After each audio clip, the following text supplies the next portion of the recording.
Iran. Let's get some business for you now. Kate Moody's with us in the studio. And Kate, we're going to talk about the EU budget negotiations, which have just started. This is for the budget starting 2021. Agriculture and farming is really in the firing line this time, isn't it? Yeah, absolutely. It makes up such a huge part of the EU's budget. In 2018, it was 38% of the EU's budget went to agriculture. Now, though, priorities are shifting, and the bloc's common agricultural policy is facing possible funding cuts. Farmers across the continent say they need subsidies more than ever, as Luke Schrago reports. What's going to happen to the budget for European agriculture? Even as the EU's 27 member states gear up for what are certain to be tumultuous finance talks, the continent's farmers want to be certain they'll still get their slice of the pie. What we see today are severe cuts within the agricultural part of the European budget, and severe cuts in a sector which is already suffering today. We have European farmers who are in an average of 40% of the income of the average European citizen. So farmers who are already struggling. Stretching back nearly 60 years, Europe's common agricultural policy has seen often badly needed subsidies go to farmers across the bloc. However, funding set aside could now take a major cut of tens of billions of euros.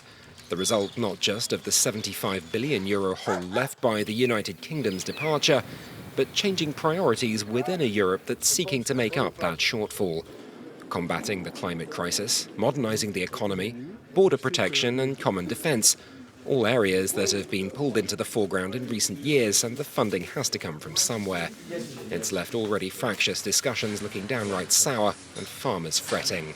It's fine to make agricultural policy greener, but there comes a time when in terms of farming efficiency you reach limits. Farming isn't necessarily environmentally friendly. Member states more reliant on agriculture, such as France, Spain and Poland, have already shown determination to preserve farming subsidies. Just how much support they'll get from other quarters, however, is far less certain. Let's check in on the day's trading action now. Wall Street's retreated sharply from Wednesday's new record highs. Tech stocks among the worst performing, dragging the Nasdaq down as much as 1.5% earlier in the session, down about 0.9 now. Shares of Morgan Stanley tumbled 4% as it announced a $13 billion deal to buy the online platform E-Trade. Meanwhile, we're seeing an increase in safe haven investments this week, with gold prices hitting a 7-year high on Thursday. The major European indices closed lower, the DAX down 0.9, the CAC 0.8. The FTSE 100 fared better as retail sales in the UK picked up in the month of January. Well, more companies are warning investors of the impact of the coronavirus outbreak. Air France KLM says it expects a financial hit of between 150 and 200 million euros by the end of April. The carrier has suspended flights to mainland China until at least the end of March, a deadline which could be extended further. The flights represent 5.5% of Air France KLM's passenger traffic. Australia's Qantas Air, meanwhile, expects a hit of around 90 million euros to its results. The airline's also cutting back on flights to all of Asia due to a drop in demand, grounding the equivalent of 18 planes. Staff are being encouraged to take annual leave to reduce the cost to the company. Officials from the International Monetary Fund have arrived in Lebanon, where the economy is on the verge of a full-blown crisis.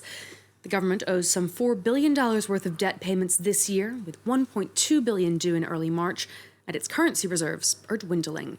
The IMF has been asked not for financial aid, but for help in drawing up a plan to confront the crisis, which could involve restructuring Lebanon's debt and bringing in reforms. Our colleague Lynn Rifai has been speaking to Farid Belaj, who's vice president of the World Bank in charge of this region.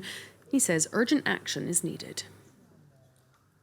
The issue is not what's going to happen in a month or 2 months.